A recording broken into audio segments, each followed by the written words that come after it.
Success ഫയലിലേക്ക് സ്വാഗതം.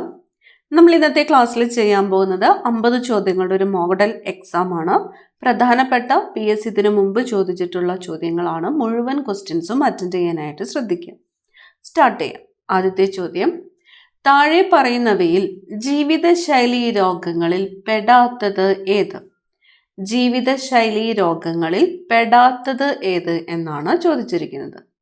Options തന്നിരിക്കുന്നത് അമിത രക്തസമ്മർദ്ദം, പക്ഷാഘാതം, ഫാറ്റി ലിവർ, മലേറിയ.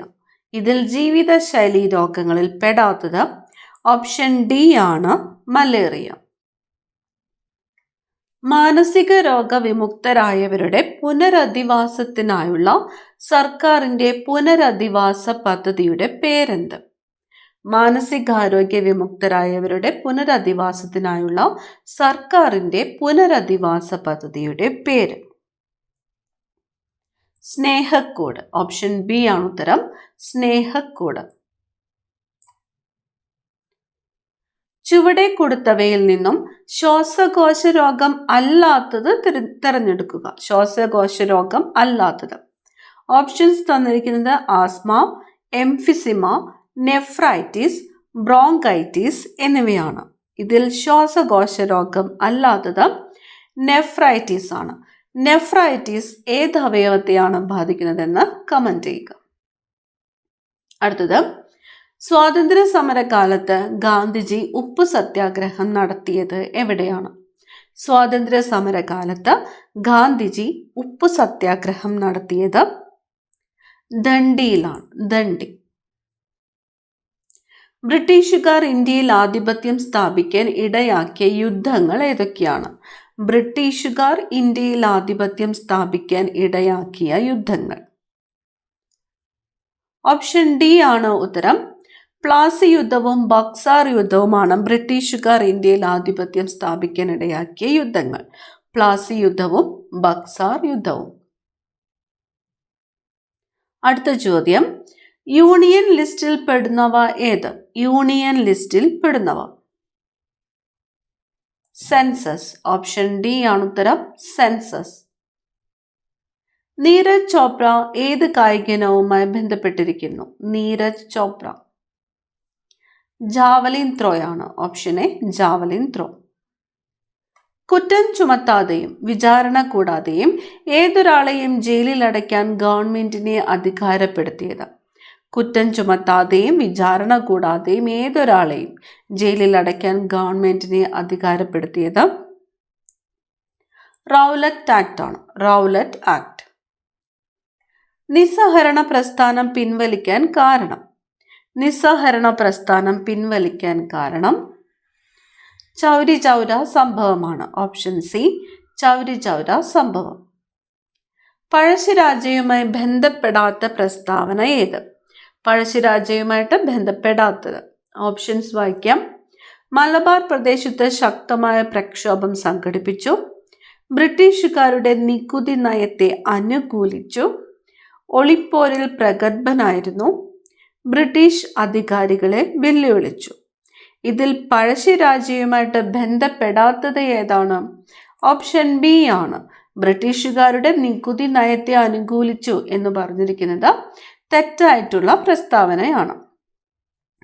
അടുത്ത ചോദ്യം, ഇന്ത്യയിൽ വന്ന ആദ്യ യൂറോപ്യന്മാർ ആരാണ്? ഇന്ത്യയിൽ വന്ന ആദ്യത്തെ യൂറോപ്യന്മാരാണ് പോർച്ചുഗീസുകാർ. ഓപ്ഷൻ എ, പോർച്ചുഗീസുകാർ. ഗുരുവായൂർ സത്യാഗ്രഹത്തിന്റെ വോളണ്ടിയർ ക്യാപ്റ്റൻ ആരായിരുന്നു? ഗുരുവായൂർ സത്യാഗ്രഹത്തിന്റെ വോളണ്ടിയർ ക്യാപ്റ്റൻ ആയിരുന്നത് AK ഗോപാലനാണ്. Option C, AK Gopalan. കേരളത്തിലെ മത്സ്യബന്ധന തുറമുഖങ്ങളും അവ സ്ഥിതി ചെയ്യുന്ന ജില്ലകളും ശരിയായ രീതിയിൽ യോജിച്ചവ കണ്ടെത്തുക. മത്സ്യബന്ധന തുറമുഖങ്ങളും അവ സ്ഥിതി ചെയ്യുന്ന ജില്ലകളുമാണ് തന്നിരിക്കുന്നത് നീണ്ടകര തിരുവനന്തപുരം, അഴീക്കൽ കണ്ണൂർ, പൊന്നാനി മലപ്പുറം, കായംകുളം എറണാകുളം.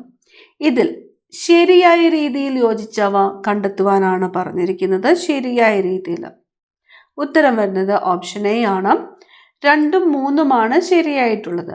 അഴീക്കൽ കണ്ണൂർ, പൊന്നാനി മലപ്പുറം എന്നിവ ശരിയായിട്ടുള്ളതാണ്. നീണ്ടകര എവിടെയാണ് സ്ഥിതി ചെയ്യുന്നത്? കൊല്ലം ജില്ലയിലാണ് നീണ്ടകര. കായംകുളം സ്ഥിതി ചെയ്യുന്നതോ? ആലപ്പുഴ ജില്ലയിലാണ്. കായംകുളം, ആലപ്പുഴ ജില്ല. അടുത്ത ചോദ്യം, കേരളത്തിലെ ജലവൈദ്യുത പദ്ധതി സംബന്ധിച്ച് ശരിയായ പ്രസ്താവന കണ്ടെത്തുക. ജലവൈദ്യുത പദ്ധതി തന്നിരിക്കുന്നത് കേരളത്തിലെ വൈദ്യുത ഉത്പാദനത്തിന്റെ പ്രധാന സ്രോതസ് ജലമാണ്. കേരളത്തിലെ ആദ്യ ജലവൈദ്യുത പദ്ധതി പള്ളിവാസൽ. കേരളത്തിലെ ഏറ്റവും വലിയ ജലവൈദ്യുത പദ്ധതി ഇടുക്കി ജലവൈദ്യുത പദ്ധതി. കേരളത്തിലെ ജലവൈദ്യുത പദ്ധതി സംബന്ധിച്ച് ശരിയായിട്ടുള്ള പ്രസ്താവനകൾ കണ്ടെത്തുവാനാണ് പറഞ്ഞിരിക്കുന്നത്. ഉത്തരം ഓപ്ഷൻ ഡി ആണ്. എല്ലാം ശരിയാണ്. കേരളത്തിലെ വൈദ്യുത ഉൽപാദനത്തിന്റെ പ്രധാന സ്രോതസ് ജലമാണ്. ശരിയാണ്. കേരളത്തിലെ ആദ്യത്തെ ജലവൈദ്യുത പദ്ധതി പള്ളിവാസലാണ്. ശരിയാണ്. കേരളത്തിലെ ഏറ്റവും വലിയ ജലവൈദ്യുത പദ്ധതി ഇടുക്കി ജലവൈദ്യുത പദ്ധതിയാണ്. ശരിയാണ്. അയ്യങ്കാളി വില്ലുവണ്ടി യാത്ര നടത്തിയത്. അയ്യങ്കാളി വില്ലുവണ്ടി യാത്ര നടത്തിയത് വെങ്ങാനൂരിൽ നിന്നുമാണ്. വെങ്ങാനൂരിൽ നിന്നുമാണ് അയ്യങ്കാളി വില്ലുവണ്ടി യാത്ര നടത്തിയത്. ഭരണഘടനയുടെ 8ാം പട്ടികയിൽ ഉൾപ്പെട്ടിരിക്കുന്നത്. ഭരണഘടനയുടെ 8ാം പട്ടികയിൽ ഉൾപ്പെട്ടിരിക്കുന്നത് ഭാഷകളാണ്. ഓപ്ഷൻ ബി ഭാഷകൾ. ആധുനിക ഇന്ത്യയിലെ ആദ്യത്തെ മത സാമൂഹിക പ്രസ്ഥാനം. ആധുനിക ഇന്ത്യയിലെ ആദ്യത്തെ മത സാമൂഹിക പ്രസ്ഥാനം ബ്രഹ്മസമാജമാണ്. ഓപ്ഷൻ എ ആണ് ഉത്തരം. ബ്രഹ്മസമാജം. കൃഷി വകുപ്പ് മന്ത്രി ആരാണ്? കൃഷി വകുപ്പ് മന്ത്രി പി പ്രസാദ് ആണ്. പി പ്രസാദ്. അമേരിക്കൻ മോഡൽ ഭരണ പരിഷ്കാരത്തിനെതിരെ കർഷകർ നടത്തിയ സമരം. അമേരിക്കൻ മോഡൽ ഭരണ പരിഷ്കാരത്തിനെതിരെ കർഷകർ നടത്തിയ സമരമാണ് പുന്നപ്ര വയലാർ സമരം. ഓപ്ഷൻ ഡി പുന്നപ്ര വയലാർ സമരം. യുഗപുരുഷൻ എന്ന ചലച്ചിത്രം ആരുടെ ജീവിതകഥയാണ്? യുഗപുരുഷൻ ശ്രീനാരായണ ഗുരുവിൻ്റെതാണ്. ശ്രീനാരായണ ഗുരു. തൊട്ടുകൂടായ്മ നിർമ്മാർജ്ജനം ചെയ്തുകൊണ്ടുള്ള ഭരണഘടനാ ആർട്ടിക്കിൾ ഏതാണ്? തൊട്ടുകൂടായ്മ നിർമ്മാർജ്ജനം ചെയ്തുകൊണ്ടുള്ള ഭരണഘടനാ ആർട്ടിക്കിൾ ആർട്ടിക്കിൾ 17 ആണ്. ആർട്ടിക്കിൾ 17. ഇന്ത്യൻ ഭരണഘടനയുടെ ഹൃദയവും ആത്മാവും എന്ന് ഡോക്ടർ BR അംബേദ്കർ വിശേഷിപ്പിച്ചത്. ഇന്ത്യൻ ഭരണഘടനയുടെ ആത്മാവും ഹൃദയവും എന്ന് ഡോക്ടർ BR അംബേദ്കർ വിശേഷിപ്പിച്ചത് ഭരണഘടന പ്രതിവിധിക്കുള്ള അവകാശമാണ്. ഭരണഘടന പ്രതിവിധിക്കുള്ള അവകാശം. പ്രാഥമിക മേഖലയിൽ ഉൾപ്പെടാത്തത് ഏത്? പ്രാഥമിക മേഖലയിൽ ഉൾപ്പെടാത്തത് തന്നിരിക്കുന്ന ഓപ്ഷൻസ് കൃഷി, വ്യവസായം, മത്സ്യബന്ധനം, ഖനനം. വ്യവസായമാണ് പ്രാഥമിക മേഖലയിൽ ഉൾപ്പെടാത്തത്. ദാരിദ്ര്യ നിർമ്മാർജ്ജനം ലക്ഷ്യമാക്കി 1975 ഇന്ദിരാഗാന്ധി ആരംഭിച്ച പരിപാടി. ദാരിദ്ര്യ നിർമ്മാർജ്ജനം ലക്ഷ്യമാക്കി 1975 ഇന്ദിരാഗാന്ധി ആരംഭിച്ച പരിപാടിയാണ് 20 ദിന പരിപാടി. ഓപ്ഷൻ ഡി 20 ദിന പരിപാടി. ചെറുകിട വ്യവസായവുമായി ബന്ധപ്പെട്ട പ്രസ്താവനയിൽ ശരിയായത് ഏത്? ചെറുകിട വ്യവസായം, കുറഞ്ഞ മൂലധനം, പരിസ്ഥിതി സൗഹാർദ്ദം, ഇറക്കുമതിയെ വലിയ തോതിൽ ആശ്രയിക്കേണ്ടി വരുന്നില്ല, കാർവേ കമ്മിറ്റി. ഉത്തരം വരുന്നത് ഓപ്ഷൻ ബി ആണ്. 1, 2, 3, 4 എന്നിവ 4ഉം ശരിയാണ്.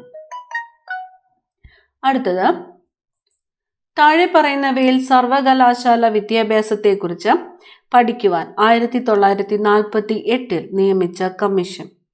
സർവകലാശാല വിദ്യാഭ്യാസത്തെക്കുറിച്ച് പഠിക്കുവാൻ 1948 നിയമിച്ച commission. Option C doctor S Radhakrishnan കമ്മീഷനാണ്. Doctor S Radhakrishnan commission. വിശന്നിരിക്കുന്നവർക്ക് ഒരു നേരത്തെ ഭക്ഷണം സൗജന്യമായി നൽകുന്ന വിശപ്പ് രഹിത നഗരം പദ്ധതി ആദ്യമായി നടപ്പിലാക്കിയ കേരളത്തിലെ ആദ്യത്തെ നഗരം. വിശന്നിരിക്കുന്നവർക്ക് ഒരു നേരത്തെ ഭക്ഷണം സൗജന്യമായി നൽകുന്ന വിശപ്പ് രഹിത നഗരം പദ്ധതി ആദ്യമായി നടപ്പാക്കിയ കേരളത്തിലെ നഗരമാണ് കോഴിക്കോട്. Option A Kozhikode. തൃതീയ മേഖല അറിയപ്പെടുന്ന മറ്റൊരു പേര്, തൃതീയ മേഖല അറിയപ്പെടുന്ന മറ്റൊരു പേരാണ് സേവന മേഖല. സേവന മേഖല. മതികെട്ടാഞ്ചോല ദേശീയോദ്യാനം സ്ഥിതി ചെയ്യുന്ന താലൂക്ക് ഏത്? മതികെട്ടാഞ്ചോല ദേശീയോദ്യാനം സ്ഥിതി ചെയ്യുന്ന താലൂക്ക് ഉടുമ്പൻചോലയാണ്. ഉടുമ്പൻചോല. പശ്ചിമഘട്ടത്തിലെ ആനമലക്കുന്നുകളിൽ നിന്നും ഉത്ഭവിക്കുന്ന നദി ഏത്? പശ്ചിമഘട്ടത്തിലെ ആനമലക്കുന്നുകളിൽ നിന്നും ഉത്ഭവിക്കുന്ന നദി ഭാരതപ്പുഴയാണ്. ഓപ്ഷൻ സി ആണ് ഉത്തരം, ഭാരതപ്പുഴ. കേരളത്തിലെ ഏറ്റവും കൂടുതലായി കാണപ്പെടുന്ന മണ്ണിനം ഏത്? കേരളത്തിലെ ഏറ്റവും കൂടുതലായിട്ട് കാണപ്പെടുന്ന മണ്ണിനം ഏതാണ്? കേരളത്തിൽ ചെങ്കൽ മണ്ണ്.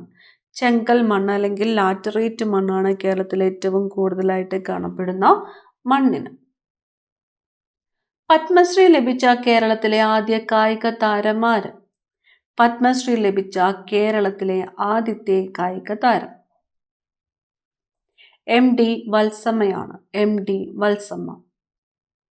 തട്ടേക്കാട് പക്ഷിസങ്കേതം സ്ഥിതി ചെയ്യുന്ന താലൂക്ക് ഏത്? തട്ടേക്കാട് പക്ഷിസങ്കേതം സ്ഥിതി ചെയ്യുന്ന താലൂക്ക്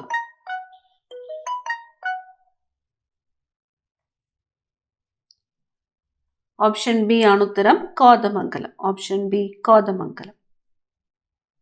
സൈലന്റ് വാലി ദേശീയോദ്യാനം സംബന്ധിച്ച പ്രസ്താവനകളിൽ തെറ്റായത് കണ്ടെത്തുക. തെറ്റായത് കണ്ടെത്തുവാനാണ് പറഞ്ഞിരിക്കുന്നത്. പ്രസ്താവനകൾ വായിക്കാം. വംശനാശ ഭീഷണി നേരിടുന്ന സിംഹവാലൻ കുരങ്ങുകളെ കാണപ്പെടുന്നു. ചീവീടുകൾ അപൂർവമായതുകൊണ്ട് ഈ പ്രദേശത്തിന് നിശബ്ദ താഴ്വര എന്ന പേര് വന്നത്. 1984 നിലവിൽ വന്ന ഇത് മലപ്പുറം ജില്ലയിൽ സ്ഥിതി ചെയ്യുന്നു. തെറ്റായത് കണ്ടെത്തുവാനാണ് പറഞ്ഞിരിക്കുന്നത്. ഉത്തരം വരുന്നത് ഓപ്ഷൻ സി ആണ്, 3 മാത്രം. 1984 നിലവിൽ വന്ന ഇത് മലപ്പുറം ജില്ലയിൽ സ്ഥിതി ചെയ്യുന്നു എന്ന് പറഞ്ഞിരിക്കുന്നത് തെറ്റാണ്. സൈലന്റ് വാലി പാലക്കാട് ജില്ലയിലാണ്. വംശനാശ ഭീഷണി നേരിടുന്ന സിംഹവാലൻ കുരങ്ങുകളെ സംരക്ഷിക്കുന്നു, ശരിയാണ്. ചീവീടുകൾ അപൂർവമായതുകൊണ്ട് ഈ പ്രദേശത്തിന് നിശബ്ദ താഴ്വര എന്ന പേര് വന്നു, ശരിയാണ്. അടുത്ത ചോദ്യം, കേരളത്തിലെ കായിക രംഗവുമായിട്ട് ബന്ധപ്പെട്ട പ്രസ്താവനകളിൽ ശരിയായത് ഏത്? ശരിയായത് കായിക കേരളത്തിന്റെ പിതാവ് എന്നറിയപ്പെടുന്നത് ഗോദവർമ്മ രാജ. ഒളിമ്പിക്സിൽ പങ്കെടുത്ത ആദ്യത്തെ മലയാളി വനിതയാണ് PT ഉഷ. ഇന്ത്യക്ക് വേണ്ടി യൂറോപ്യൻ വോളിബോൾ ലീഗിൽ കളിച്ച ആദ്യത്തെ ഏഷ്യക്കാരൻ ജിമ്മി ജോർജ്. ശരിയായത് കണ്ടെത്തുവാനാണ് പറഞ്ഞിരിക്കുന്നത്. ഉത്തരം ഓപ്ഷൻ ഡി ആണ്, എല്ലാം ശരിയാണ്. ബ്രഹ്മപുരം ഡീസൽ വൈദ്യുത നിലയം സ്ഥിതി ചെയ്യുന്ന ജില്ല ഏത്? ബ്രഹ്മപുരം ഡീസൽ വൈദ്യുത നിലയം സ്ഥിതി ചെയ്യുന്നത് എറണാകുളം ജില്ലയിലാണ്. എറണാകുളം ജില്ല. കേരളത്തിലെ ഏറ്റവും കൂടുതൽ മുനിസിപ്പാലിറ്റികളുള്ള ജില്ല ഏതാണ്? കേരളത്തിലെ ഏറ്റവും കൂടുതൽ മുനിസിപ്പാലിറ്റികൾ ഉള്ള ജില്ല എറണാകുളം. 2015 കേരള സർക്കാർ സവിശേഷ ദുരന്തമായി പ്രഖ്യാപിച്ച പ്രകൃതി ദുരന്തം ഏത്? 2015 കേരള സർക്കാർ സവിശേഷ ദുരന്തമായിട്ട് പ്രഖ്യാപിച്ച പ്രകൃതി ദുരന്തം ഇടിമിന്നലാണ്. ഓപ്ഷൻ എ, ഇടിമിന്നൽ. ജലാശയങ്ങൾ മാലിന്യമുക്തമാക്കി സംരക്ഷിക്കുന്നതിന് കേരള സർക്കാർ ആവിഷ്കരിച്ച തെളിനീരൊഴുകും നവകേരളം ക്യാമ്പയിൻ ആരംഭിച്ചത് ഏത് വകുപ്പിന്റെ കീഴിലാണ്? തെളിനീരൊഴുകും നവകേരളം തദ്ദേശ സ്വയംഭരണ വകുപ്പിന്റെ കീഴിലാണ്. തദ്ദേശ സ്വയംഭരണ വകുപ്പ്. കേരളത്തിൽ ആദ്യത്തെ നീർത്തട പുനരുജ്ജീവന പദ്ധതി നടപ്പിലാക്കുന്ന കായൽ ഏതാണ്? കേരളത്തിൽ ആദ്യത്തെ നീർത്തട പുനരുജ്ജീവന പദ്ധതി നടപ്പിലാക്കുന്ന കായൽ ആക്കുളം. ചുവടെ കൊടുത്തിരിക്കുന്നവയിൽ ഇന്ത്യയുടെ പടിഞ്ഞാറൻ തീരപ്രദേശത്ത് സ്ഥിതി ചെയ്യുന്ന ഒരു പട്ടണം ഏത്? പടിഞ്ഞാറൻ തീരപ്രദേശത്ത് സ്ഥിതി ചെയ്യുന്ന പട്ടണം ധാമനാണ്. ധാമൻ. ചുവടെ കൊടുത്തിരിക്കുന്ന നർമ്മദ നദിയുമായി ബന്ധപ്പെട്ട പ്രസ്താവനകളിൽ ശരി ഏത്? നർമ്മദ നദി. അമർഗഡ് പീഠഭൂമിയിൽ നിന്നും ഉത്ഭവിക്കുന്ന നദിയാണ് നർമ്മദ. നർമ്മദ നദി പടിഞ്ഞാറേക്ക് ഒഴുകി അറബിക്കടലിൽ പതിക്കുന്നു? ഉത്തരം ഓപ്ഷൻ എ ആണ്. 1ഉം 2ഉം ശരിയാണ്. അമർഖണ്ഡ് പീഠഭൂമിയിൽ നിന്നും ഉത്ഭവിക്കുന്ന നദിയാണ് നർമ്മദ. ശരിയാണ്. നർമ്മദ നദി പടിഞ്ഞാറോട്ടൊഴുകി അറബിക്കടലിൽ പതിക്കുന്നു. ശരിയാണ്. ഇന്ത്യയിൽ ഏറ്റവും കൂടുതൽ മഴ ലഭിക്കുന്ന കാലം ഏത്? ഇന്ത്യയിൽ ഏറ്റവും കൂടുതൽ മഴ ലഭിക്കുന്ന കാലം തെക്ക് പടിഞ്ഞാറൻ മൺസൂൺ ആണ്. തെക്ക് പടിഞ്ഞാറൻ മൺസൂൺ. ചുവടെ കൊടുത്തിരിക്കുന്നവയിൽ ഏത് സംസ്ഥാനത്തിന്റെ തലസ്ഥാനമാണ് ഇറ്റാനഗർ? ഇറ്റാനഗർ അരുണാചൽ പ്രദേശിന്റെ തലസ്ഥാനമാണ്. അരുണാചൽ പ്രദേശ്. ഇന്ത്യയിൽ ഏറ്റവും കൂടുതൽ ജനസംഖ്യയുള്ള രണ്ടാമത്തെ സംസ്ഥാനം ഏത്? രണ്ടാമത്തെ സംസ്ഥാനം മഹാരാഷ്ട്ര. അപ്പൊ ഇന്ത്യയിൽ ഏറ്റവും കൂടുതൽ ജനസംഖ്യയുള്ള സംസ്ഥാനം ഏത് എന്ന് ചോദിച്ചാൽ ഏതാണ്? കമന്റ് ചെയ്യുക. 2014 ജൂൺ മാസം 2-ാം തീയതി ഇന്ത്യയിൽ നിലവിൽ വന്ന പുതിയ സംസ്ഥാനം ഏത്? 2014 ജൂൺ മാസം 2-ാം തീയതി ഇന്ത്യയിൽ നിലവിൽ വന്ന പുതിയ സംസ്ഥാനമാണ് തെലങ്കാന. Option D Telangana. ഇന്ത്യയുമായി ഏറ്റവും നീളം കൂടിയ അതിർത്തി പങ്കുവയ്ക്കുന്ന രാജ്യം ഏത്? ഇന്ത്യയുമായി ഏറ്റവും നീളം കൂടിയ അതിർത്തി പങ്കുവയ്ക്കുന്നത് ബംഗ്ലാദേശ് ആണ്. ബംഗ്ലാദേശ്. ആകാശത്തിന്റെ നീല നിറത്തിന് കാരണമായ പ്രകാശ പ്രതിഭാസം. ആകാശത്തിന്റെ നീല നിറത്തിന് കാരണമായ പ്രകാശ പ്രതിഭാസം വിസരണമാണ്. ഓപ്ഷൻ ബി ആണ് ഉത്തരം. വിസരണം. ഏത് മൂലകത്തിന്റെ അറ്റോമിക നമ്പറാണ് 100? ഏത് മൂലകത്തിന്റെ അറ്റോമിക നമ്പറാണ് 100? ഫെർമിയമാണ്. ഫെർമിയത്തിന്റെ അറ്റോമിക നമ്പറാണ് 100. അവസാനത്തെ ചോദ്യം, ബിഗ് ഇഞ്ച് ഏത് രാജ്യത്തെ പെട്രോളിയം പൈപ്പ് ലൈൻ ആണ്? ബിഗ് ഇഞ്ച് USA ആണ്. ഓപ്ഷൻ ഡി ആണ് ഉത്തരം. USA. ഈ 50 ചോദ്യങ്ങളിൽ നിങ്ങൾക്ക് എത്ര മാർക്ക് സ്കോർ ചെയ്യാൻ പറ്റിയെന്ന് കമന്റ് ചെയ്യാനായിട്ട് മറക്കരുത്. അടുത്ത ക്ലാസ്സിൽ കാണാം. Thank you.